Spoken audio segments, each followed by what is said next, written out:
This has been a week punctuated by the January 6th committee concluding its first set of public hearings and by President Biden announcing executive actions on climate change after congressional negotiations fell apart. That brings us to the analysis of Brooks and Capehart. That's New York Times columnist David Brooks and Jonathan Capehart, associate editor for The Washington Post. Hello to both of you. Hey, we always come to you when things are falling apart. But let's start with David with January 6th. The hearings have now been 8 of them. They're taking a pause until the fall. What does it add up to you, for you so far? Yeah, well, as I've confessed a few weeks in a row now, the committee has vastly outperformed what I expected, and Donald Trump vastly underperformed what I expected. So I thought he was shambolically doing his con artist, talking to the crowd. But we now know there was a lot more behind the scenes, and that there really was a lot more planning to storm the Capitol. Donald Trump was a lot more involved in encouraging, inciting, and then trying to clear the way for the people who are storming the Capitol. And I guess this week in the final session, or final for now session, we learned that he did nothing, and the clear implication from the whole string of evidence, he did nothing because he liked what was happening. And so that leads you pretty close to a DOJ or some sort of indictment. What is it? You agree? Is that where we're headed, you think? I would hope so. How could you sit there last night and watch the retelling of the 187 minutes and not think, how is it possible that the President of the United States did not act to save members of Congress, to save a co-equal branch of government? I mean, what's interesting to me is we've watched 8 dramatic hearings for an event that was just last year. We all watched it in real time, and yet after hearing after hearing after hearing, new pieces of information filled in blanks. Usually, that horrified us. I mean, to see last night the syncing of the radio traffic between Vice President Pence's Secret Service security detail and the other officers in the Senate, with the video that we had all seen. But for me, what was shocking was just how close Vice President Pence came to meeting with that crowd. We knew they were close. I didn't know they were that close. That radio traffic among his protective detail where they were saying, say goodbye to my family. Right.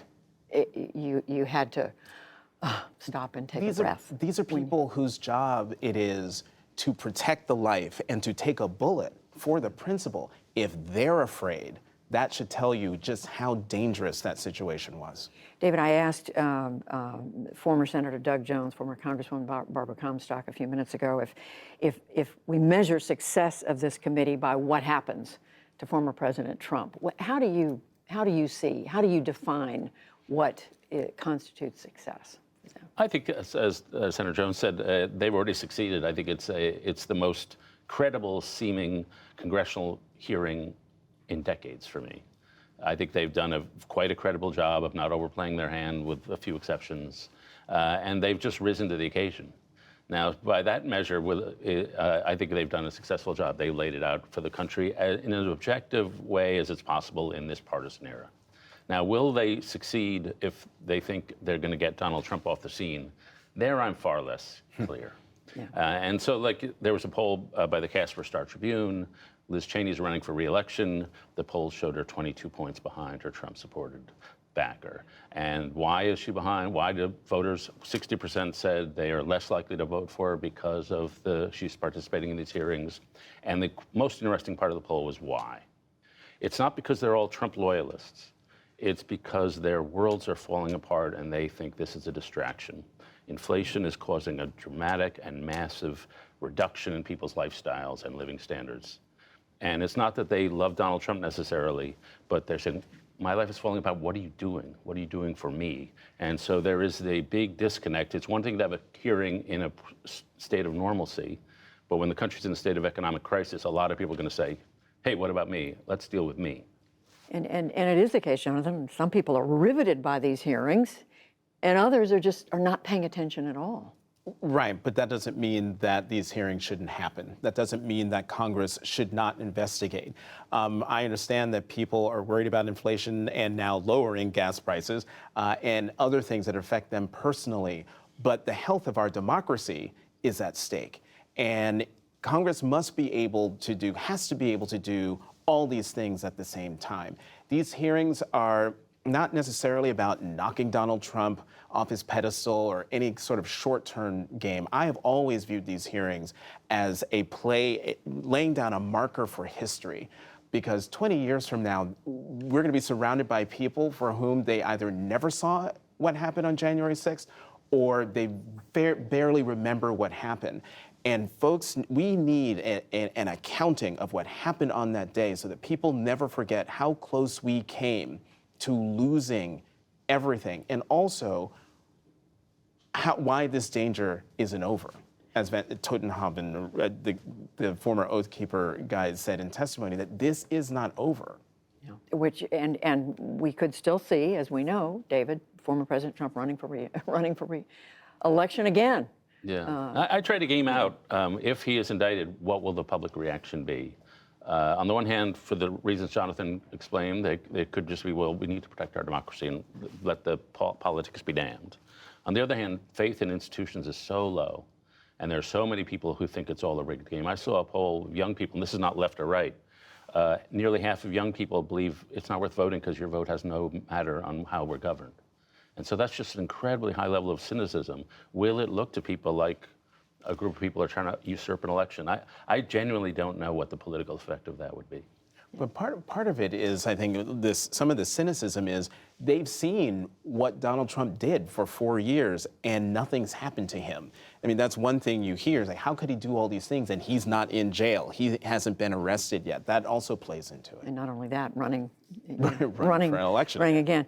The other one story that was, I think, in the news every day this week was the heat.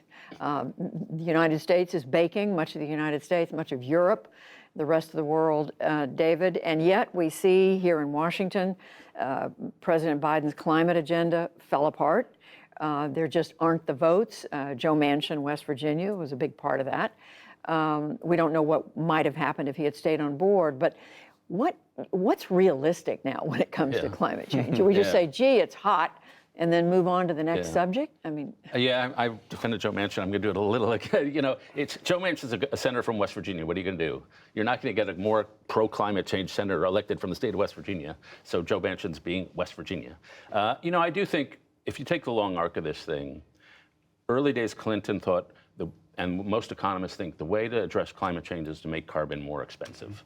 So carbon taxes. That is a political non-starter. People will not pay for it, and Clinton suffered for it.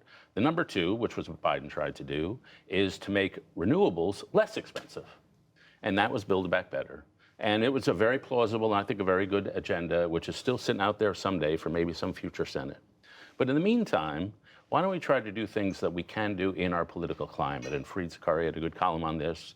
We could really reinvest in the new modular nukes, which are smaller, emission-free, much safer, and we could extend the leases of a lot of the nuclear plants that are still there, so we rely a lot more on nuclear. We could convert coal plants, which are super polluting, to natural gas power plants, which are much less polluting. Some people want to plant 1 trillion trees. Like, nobody's against trees. So, like, you can think of things that don't immediately arouse partisan fury. And I still think there are things that we could do out there, as Fareed pointed out, that wouldn't get us back into the left-right thing. Because nuclear, the Republicans are always put for it. A lot of environmentalists are now increasingly understanding of it. So you have, Jonathan, you have this argument, there are things that could be done. You have other people screaming the urgency of this. We have to do something yesterday. Right, and if you listen to some of the scientists, we might even be too late now. But to David's point, I take your point. There are all these things that could be done to address climate, even if things might be too late. But the other thing I worry about is, sure, if you don't call it climate, you can maybe get some Republicans on board. But I think we've become so partisan. Washington has become so partisan that if it's proposed by a Democratic president, the Republicans will automatically be against it. And so even if it's common sense, even if it will save the planet, even if it will improve lives, they won't go for it. And until we've got President Biden in the White House, Democrat, if he can get three more seats in the Senate, Democrats maintain the majority in the House, maybe we could see some movement on a whole lot of things, from climate to codifying Roe to protecting same-sex marriage, a whole host of things, criminal justice reform. But you know, that's like, was it wishing on a pony? I don't know. But the urgency, I mean, David, you do hear on one side that there's just an extreme urgency to get something done. And then on the other hand, there's the reasonable argument, let's do what we can get done politically. So, I'm 100%. One of my heroines in life is Frances Perkins, who was Secretary of Labor. She was always for half a loaf, always for half a loaf. And I salute that. Like, you can scream and you can pretend that we're going to get rid of fossil fuels in the next 15 years, but that's not going to happen. So deal with the constraints you have, and you know, when you're passing the ball, take the 8-yard gain. And so I do think some of the things that are possible, like nobody's against trees. I think Republicans are for trees and nuclear power and things like that. So I have low tolerance for let's go to zero fossil fuels in the near term. The technology just isn't there to do that replacement. And a lot of the people leaning on Joe Biden right now to declare an emergency and ban exports on American oil and gas so we can have it here to lower oil, that's just crazy to me. To disrupt the entire oil supply chain at this moment of the Iraq War and cut off our European allies. Some of the things that are being proposed, I think I understand the impulse behind them, but it's not the real one. Ukraine war. Yeah, what did I say? We all had war. a flashback. but Traumatized. It's okay. It's okay. We each get one or more per conversation. But just quickly, John, the pressure on President Biden continues. I mean, regardless of what kind of practical solutions out there. Right, yes, the pressure is on the president. The pressure will remain on the president, but the political environment is such that he's not going to be able to get done what the activists want. He's just not. Okay, we're gonna accept it, at least for now. Yes. And we will leave it there. Jonathan Capehart, David Brooks, thank you both. Thanks, Judy.